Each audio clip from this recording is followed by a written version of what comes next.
Hello everyone, मैं doctor Tanuja कुमारी आप सभी का स्वागत अपने यूट्यूब चैनल में करती हूँ।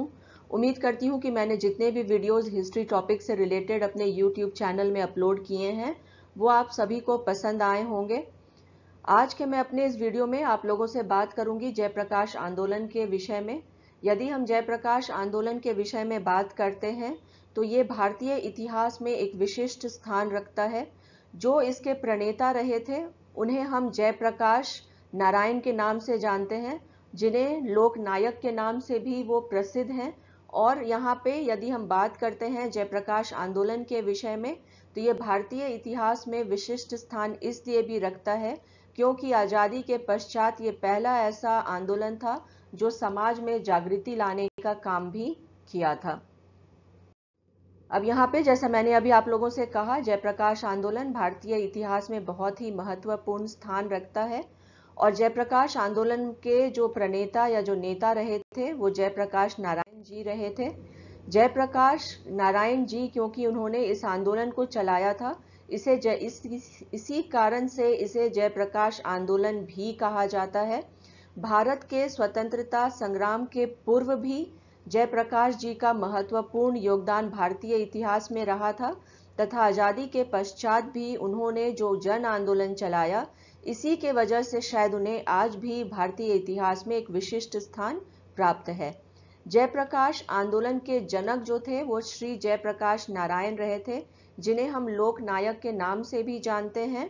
और जयप्रकाश नारायण के यदि हम प्रारंभिक जीवन के विषय में बात करते हैं तो उनका जन्म 11 अक्टूबर 1902 में हुआ था। जन्म कहाँ हुआ था तो यह बिहार के सारण जिले के छपरा में सिताब दियारा गांव में हुआ था। इनके पिताजी का नाम हरसू दयाल था, माताजी का नाम फूल रानी देवी था। यदि हम इनके शिक्षण के विषय में कि कहाँ से उन्होंने अपना अध्ययन किया था या शिक्षा प्राप्त की थी, तो उन्होंने 9 वर्ष की आयु में ही घर छोड़ दिया था तथा अपनी प्रारंभिक जो शिक्षा थी वह पटना स्थित कॉलेजिएट स्कूल से प्राप्त की थी। और आगे की जो पढ़ाई है ग्रेजुएशन और पोस्ट ग्रेजुएशन की, वह शिक्षा उन्होंने कैलिफोर्निया विश्वविद्यालय से प्राप्त की थी। अपने पोस्ट ग्रेजुएशन की पढ़ाई को यहाँ से कंप्लीट करने के पश्चात वो BHU में, जिसे हम बनारस हिंदू यूनिवर्सिटी के नाम से जानते हैं, वहाँ पे समाज शास्त्र के व्याख्याता के तौर पे अपना योगदान दिया था। परंतु बाद में जब वो स्वतंत्रता संग्राम के साथ में जुड़े थे तो उन्होंने यहाँ पे जो अपना व्याख्याता का जो कार्य था इसकी नौकरी उन्होंने छोड़ दी थी। उनका विवाह कम ही आयु में हो गया था या अल्प आयु में हुआ था। 18 वर्ष की आयु में उनका विवाह प्रभावती देवी से हुआ था। प्रभावती देवी क्योंकि ये लगातार अध्ययन कार्य में जुड़े रहते थे और आंदोलन के साथ में, इसलिए दोनों पति पत्नी को बहुत कम ही मौका मिलता था एक साथ रहने का। और इन प्रभावती देवी जो थी वो गांधी आश्रम में, जहाँ कस्तूरबा बाई रहती थी, उनके साथ में काफी वक्त इनका बीता था। तो देखने को हम लोगों को यहाँ पे जरूर मिलता है कि जो उनका अध्ययन था या जो शिक्षण कार्य था वो लगातार 9 वर्ष की आयु से, क्योंकि गांव से अपना वो निकल करके बाहर आए थे, तो शिक्षण कार्य में ही वो लगातार जुड़े रहे थे। और साथ ही साथ उन्होंने बहुत सारे ऐसे हम देखते हैं कि जैसे मैथिली शरण गुप्त हैं, भारतेंदु हरिश्चंद्र हैं तथा भारत के जितने भी हम भगवत गीता है वो सभी का अध्ययन उनके द्वारा किया गया था। तो काफी हम कह सकते हैं कि इनका जो जीवन था वो अध्ययन कार्य में ही व्यतीत हुआ था।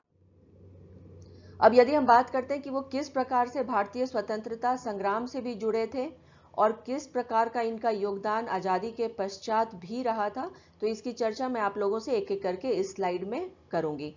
1934 में ही उनके द्वारा जो है वो गांधी जुड़े हुए थे, वो प्रारंभ से ही कांग्रेस के साथ में, परंतु कुछ नीतियों के मतभेद के कारण उन्होंने 1934 में ही कांग्रेस समाजवादी पार्टी की स्थापना की थी।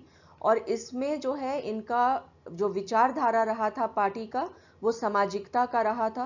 और बहुत सारे अभी के जो नेता हैं जैसे लालू प्रसाद यादव, मुलायम सिंह यादव, रामविलास पासवान, ये सभी इसी विचारधारा से आए थे और तथा इस पार्टी के साथ में जुड़े हुए थे। यदि हम बात करते हैं भारतीय स्वतंत्रता संग्राम में उनके योगदान के विषय में, तो भारत छोड़ो आंदोलन में उनका बहुत महत्वपूर्ण योगदान रहा था। उन्होंने भारत का जो छोड़ो आंदोलन रहा था उसमें लगातार इनका संघर्ष अंग्रेजों के खिलाफ रहा था। इन्हें जेल में भी डाल दिया गया था, ये हजारीबाग के जेल में भी रहे थे तथा वहां से छूटने के पश्चात ये लगातार भारत के आज़ादी के संग्राम में लगातार लगे रहे थे और तथा आज़ादी के पश्चात भी इनके द्वारा जो है वो समाज में बहुत कार्य इनके द्वारा किया गया था। इनका योगदान यहाँ पे ये भी रहा था कि जो मतभेद उत्पन्न हुआ था सुभाष चंद्र बोस और गांधी जी के मध्य में, उसमें भी बहुत हद तक इनका ये प्रयास रहा था कि दोनों के मध्य में जितने भी मतभेद है उनको वो सुलझा सके और इनके इस उल्लेखनीय जो इनका प्रयास रहा था उसके लिए भी इनको याद किया जाता है। भारत छोड़ो आंदोलन के समय में ही, जिस समय वो जेल में रहे हजारीबाग के और जब वहां से फरार भी हुए थे, उसके पश्चात भी वो लगातार भारतीय स्वतंत्रता संग्राम से जुड़े रहे थे और इनका योगदान हम कह सकते हैं कि आजादी के पूर्व भी अतुलनीय ही रहा था। इसीलिए शायद जो है भारत की जो सरकार है वो 1998 में देश का जो सबसे सर्वोच्च नागरिक सम्मान है भारत रत्न, उससे इन्हें सम्मानित भी किया गया। 1965 में भी हम देखते हैं कि इन्हें समाज सेवा के लिए मैग्से पुरस्कार से सम्मानित किया गया था। 2001 में हम ये देखते हैं कि जो भारत सरकार है वो जयप्रकाश नारायण जी के याद में एक डाक टिकट भी जारी किया था। तो जितने भी अवार्ड उनको मिले थे यहाँ पे भारत के सरकार के द्वारा और उनके द्वारा डाक टिकट उनके याद में जारी किया जाना, एक प्रकार से ये दर्शाता है कि इनका क्या महत्व जो है वह भारतीय इतिहास में रहा है। अब यदि आज़ादी के पश्चात इनका क्या योगदान रहा था भारतीय इतिहास में, इसकी यदि हम चर्चा करते हैं तो इनका सबसे बड़ा योगदान यही रहा था कि इन्होंने जयप्रकाश आंदोलन जो चलाया था और जो समाज में जागरूकता आई थी, उसी के कारण इन्हें भारतीय इतिहास में विशिष्ट स्थान भी प्राप्त है। यदि हम देखते हैं कि 1970 में प्रधानमंत्री इंदिरा गांधी के खिलाफ विपक्ष में रहते हुए भी, उसका नेतृत्व करते हुए भी इनके द्वारा अतुलनीय कार्य किया गया था। इंदिरा गांधी को सत्ता से हटाने में भी जो जयप्रकाश के द्वारा जो आंदोलन चलाया गया था, जिसे हम संपूर्ण क्रांति के नाम से भी जानते हैं, इसमें बहुत महत्वपूर्ण योगदान इनका हम लोगों को देखने को मिलता है। जयप्रकाश नारायण जो थे वो इंदिरा गांधी के जो इनके द्वारा जो प्रशासनिक नीतियां अपनाई गई थी उसका विरोध इनके द्वारा लगातार किया जा रहा था। इंदिरा गांधी को सत्ता से हटाने के लिए एक बड़े आंदोलन के तौर पे उन्होंने संपूर्ण क्रांति को चलाया था। यह संपूर्ण क्रांति बिहार से उठ करके पूरे भारत वर्ष में विस्तारित हो गई थी और उस समय कई प्रमुख छात्र नेता जो हैं वो उनके साथ में जुड़ते चले गए थे। जयप्रकाश नारायण जो थे वो वास्तव में एक समाज सेवक भी रहे थे, जिन्होंने भारतवर्ष की जनता को प्यार इतना दिया था कि इन्हें लोक नायक के नाम से भी जाना जाता है। जयप्रकाश नारायण के बारे में यदि हम बात करते हैं तो एक बहुत उल्लेखनीय तथ्य हमारे समक्ष आता है कि उन्हें गृह मंत्री का पद भी दिया गया था, परंतु इसे उन्होंने ठुकरा दिया था।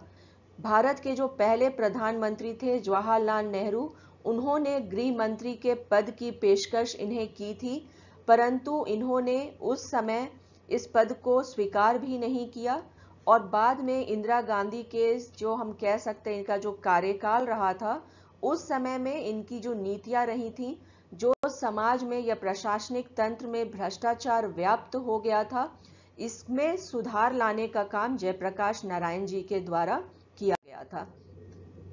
इस प्रकार यदि हम देखते हैं कि जयप्रकाश नारायण का क्या योगदान रहा था, तो ये यहाँ पे अवश्य कहा जा सकता है कि समाज में एक बहुत बड़ा परिवर्तन लाने का काम जयप्रकाश नारायण जी के साथ द्वारा किया गया था। इसी के साथ मैं अपने इस वीडियो को यहीं पे समाप्त करती हूँ। अगले वीडियो में मैं जो जयप्रकाश आंदोलन था वो किस प्रकार प्रारंभ हुआ तथा इसकी क्या विशेषता रही थी, इसकी चर्चा मैं आप लोगों से करूंगी।